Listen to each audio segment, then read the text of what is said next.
ఒక్కసారి చూస్తే Chandrababu Naidu master plan అంతా కాంట్రాక్ట్ కావాలి, రింగ్ కావాలి, అధిక ధరలకు కట్టబెట్టాలి, దానివల్ల ఆయోజిత లబ్ధి కాంట్రాక్టులు పొందాలి, దాంట్లో నుంచి కొంత 4 రకాలైనటువంటి ఆలోచన. లేకపోతే ఎక్కడన్నా చరిత్రలో 1 కిలోమీటర్ రోడ్డుకి ఎన్నడైనా 53 కోట్ల రూపాయలు ఇచ్చినటువంటి చరిత్ర ఏ రోజైనా ఉందా?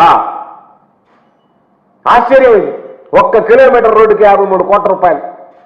ఏదైనా ఏమన్నా బంగారంతో వేస్తారేమో అనేటువంటి అనుమానం ఉంది. ఏమన్నా తారుతో వేసే రోడ్లు, సిమెంట్ రోడ్తో వేసే వాళ్ళని చూసాం. ఏదైనా బంగారు మిక్స్ చేసేస్తారో, లేకపోతే 53 కోట్ల రూపాయలు అత్యంత ఖరీదైనటువంటి రోడ్డు ఇది. దాని మీద అసలు తుడుచుకుంటూ పోవాలేమో, నడవడానికి కూడా ఇబ్బంది. 53 కోట్ల రూపాయలు పెట్టి 1 కిలోమీటర్ రోడ్డు వేస్తే.